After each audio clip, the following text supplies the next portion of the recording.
ಶಿಸ್ತನ್ನು ಬೇಸರ ಅರ್ಜಿ ನಿರಕ್ಷರವಾಗಿ ವಿಜಯನಗರ ಜಿಲ್ಲೆ ಕೋಟೂರು ತಾಲೂಕಿನ ಕೂಗಳಿ ಗ್ರಾಮದ ಕರ್ನಾಟಕ ಪಬ್ಲಿಕ್ ಪ್ರಾಥಮಿಕ ಶಾಲೆಯಲ್ಲಿ ವಿದ್ಯಾರ್ಥಿಗಳು ವಿದ್ಯಾಭ್ಯಾಸ ಮಾಡಲು ಶಾಲೆಯ ಶಿಥಿಲಗೊಂಡ ಕೊಠಡಿಗಳು ನಮ್ಮ ಮೇಲೆ ಬೀಳಬಹುದೆಂದು ಜೀವದ ಭಯ ಭೀತಿಯಿಂದ ವಿದ್ಯಾರ್ಥಿಗಳು ಶಿಕ್ಷಣ ಕಲಿಯುತ್ತಿದ್ದಾರೆ. ಹಾಗೂ ವಿದ್ಯಾರ್ಥಿಗಳಿಗೆ ಸರಿಯಾದ ಶೌಚಾಲಯ ಇಲ್ಲದೆ ಎಲ್ಲೆಂದರಲ್ಲಿ ವಿದ್ಯಾರ್ಥಿಗಳು ಶೌಚಾಲಯಕ್ಕೆ ಹೋಗುತ್ತಿದ್ದಾರೆ. ವಿದ್ಯಾರ್ಥಿಗಳು ಬಿಸಿ ಊಟ ಮಾಡಿ ನೀರು ಕುಡಿಯಲು ಸರಿಯಾದ ನೀರಿನ ವ್ಯವಸ್ಥೆ ಇಲ್ಲ. ಸುಮಾರು ವರ್ಷದ ನಿರ್ಮಾಣ ಮಾಡಿರುವ ಹಳೆ ಕೊಠಡಿಗಳು ಶಿಥಿಲಗೊಂಡು ತೆರವುಗೊಳಿಸಲು ಹಾಗೂ ವಿದ್ಯಾರ್ಥಿಗಳಿಗೆ ನೀರು ಕುಡಿಯಲು ಸರಿಯಾದ ನೀರಿನ ವ್ಯವಸ್ಥೆಗೆ ವಿದ್ಯಾರ್ಥಿಗಳು ಶೌಚಾಲಯಕ್ಕೆ ಹೋಗಲು ನೂತನ ಶೌಚಾಲಯ ನಿರ್ಮಾಣ ಮಾಡಿಕೊಡಲು ಬಿಒ ಹಾಗೂ ಗ್ರಾಮ ಪಂಚಾಯತ್ ಪಿಡಿಒ ಅಧಿಕಾರಿಗಳಿಗೆ ಗ್ರಾಮಸ್ಥರು ಮೌಖಿಕವಾಗಿ ಹಾಗೂ ಹಲವು ಬಾರಿ ಮನವಿ ಸಲ್ಲಿಸಿದ್ರೂ ಕೂಡ ಇಲ್ಲಿಯವರೆಗೆ ಈ ಶಾಲೆಯ ಕಡೆ ಯಾವ ಅಧಿಕಾರಿಗಳು ತಿರುಗಿ ನೋಡಿಲ್ಲ. ಈ ಶಾಲೆಯಲ್ಲಿ ವಿದ್ಯಾಭ್ಯಾಸ ಮಾಡುತ್ತಿರುವ ವಿದ್ಯಾರ್ಥಿಗಳ ಮೈ ಮೇಲೆ ಶಿಥಿಲಗೊಂಡ ಕೊಠಡಿಗಳು ಬಿದ್ದರೆ ಅದಕ್ಕೆ ನೇರ ಹೊಣೆ ಶಿಕ್ಷಣ ಇಲಾಖೆ ಅಧಿಕಾರಿಗಳು ಮತ್ತು ಗ್ರಾಮ ಪಂಚಾಯತ್ ಅಧಿಕಾರಿಗಳು ಎಂದು ಗ್ರಾಮಸ್ಥರು ಮಾಧ್ಯಮದೊಂದಿಗೆ ಮಾತನಾಡಿ ಅಧಿಕಾರಿಗಳ ವಿರುದ್ಧ ಆಗ್ರಹಿಸಿದರು.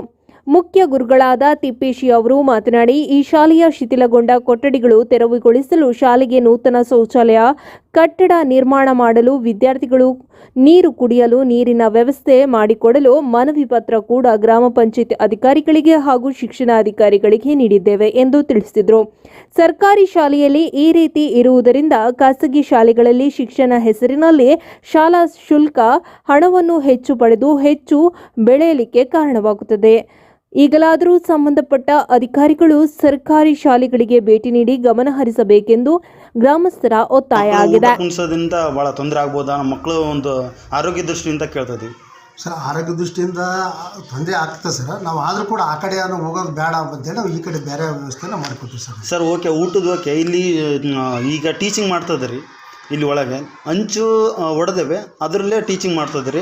ಮತ್ತು ಅದ್ರ ಬಗ್ಗೆ ಏನೇನು ಹೇಳ್ತಾರೆ ಸರ್? ಹಂಚು ಹೊಡೆಯೋಕೆ ಕೂಡ ಈಗ ನಾವು ಮೊನ್ನೆ ಒಂದು 3-4 ಸಲ ಹಂಚಿನ ಪೂತಿಗಳಿಂದ ದಾಂಧಲೆಯಾಗಿ ಆ್ಯಕ್ಚುಲಿ ಅದು ತರಗತಿ ಕೊಠಡಿಯಲ್ಲಿ ಹಂಚು ಬೀಳ್ತಾವೆ ಅಂತೇಳಿ ಇಲಾಖೆ ಗಮನಕ್ಕೆ ಕೂಡ ತಂದಿವಿ ಸರ್. ಗ್ರಾಮ ಪಂಚಾಯತ್ ಇವರು ಯಾರೋ ನಮ್ಮ PWR ಕೂಡ ಬಂದು ಹುಡ್ಕೊಂಡಿದ್ದಾರೆ ಸರ್. ಅದು ದುರಸ್ತಿ ಮಾಡಿಕೊಡ್ತೀವಿ ಅಂತ ಕೂಡ ಹೇಳ್ಯಾರ. ನಾವು ಅದಕ್ಕೆ ಹಂಚು ತೆಗೆದು ಏನಾದ್ರು ಪರ್ಮಿಟಾಗಿ RCC ಹಾಕ್ರಿ ಅಂತ ಕೂಡ ಮನವಿ ಮಾಡ್ಕೊಂಡಿವಿ ಸರ್. RC ಹಾಕಕ್ಕಂತ ದುರಸ್ತಿ ಅನ್ನೋದಂಗೆ ಆಗಲ್ಲ, ತಗಡು ಹಾಕೋ ವ್ಯವಸ್ಥೆ ಮಾಡೋಣ ಕೂಡ ಅಂತ ಹೇಳ್ಯಾರ ಸರ್ ಇಲಾಖೆ. ಸರ್ ಈಗ ಇನ್ನೊಂದು ಅಲ್ಲಿ ಎಷ್ಟು ಮಂದಿ ಸ್ಟೂಡೆಂಟ್ ಇದ್ದಾರೆ ಸರ್? ಟೋಟಲ್ 526 ಮಂದಿ ಹಾಕರ್ ಸರ್. ಟೋಟಲ್ ಟೀಚರ್ಸ್ ಸರ್ 15 ಮಂದಿ ಇದ್ದೀವಿ ಸರ್. ನಾವು ಗೆಸ್ಟ್ ಟೀಚರ್ 2 ಇದ್ದಾರೆ ಸರ್. ಹಾಂ ಸರ್. Building ಎಷ್ಟದ sir? ಈಗ ಸ್ವಚ್ಛ ಇರೋ ಬಿಲ್ಡಿಂಗ್ ಎಷ್ಟದ ಸರ್? ಸ್ವಚ್ಛ ಇರೋ ಬಿಲ್ಡಿಂಗು 14 ಅದ ಸರ್. 14 ಬಿಲ್ಡಿಂಗ್ನಾಗ 500 ಮಕ್ಕಳು ಇಡಿ ಸರ್. ಒಂದೊಂದು ಮಿಕ್ಸ್ ಮಾಡಿ ಸರ್ ಒಂದು ಕ್ಲಾಸ್ಗಳು. ಈಗ 6-7 ಬಿಲ್ಡಿಂಗ್ ನಾವು ಡೆಮಾಲಿಷನ್ ಅಂತ ಲೆಟರ್ ಕೊಟ್ಟಿದ್ವಿ. ಅಲ್ಲಿ ಟೋಟಲ್ ಬಳಕೆನೇ ಮಾಡಲ್ಲ ಸರ್ ಕಡೆಗೆ. ಅಲ್ಲಿ ಲಿಸ್ಟ್ ಕೊಟ್ಟು ಎಷ್ಟು ದಿನ ಆಯ್ತು ಸರ್? ಯಾವ ಲಿಸ್ಟ್? ಇದು ಈಗ ಪಂಚಾಯತಿಗೆ ಅಲ್ಲಿ ಮೇಲೆ ಆ ಡೆಮಾಲಿಷ್ ಮಾಡೋಕ್ಕೆ ಎಷ್ಟು ದಿನ ಆಯಿತು ನೀವು ಅರ್ಜಿ ಕೊಟ್ಟು? ಸುಮಾರು 2 ವರ್ಷದಿಂದ ನಾವು ಪ್ರಯತ್ನ ಮಾಡ್ಕೊಂತಾನೆ ಇದ್ದೀವಿ ಸರ್.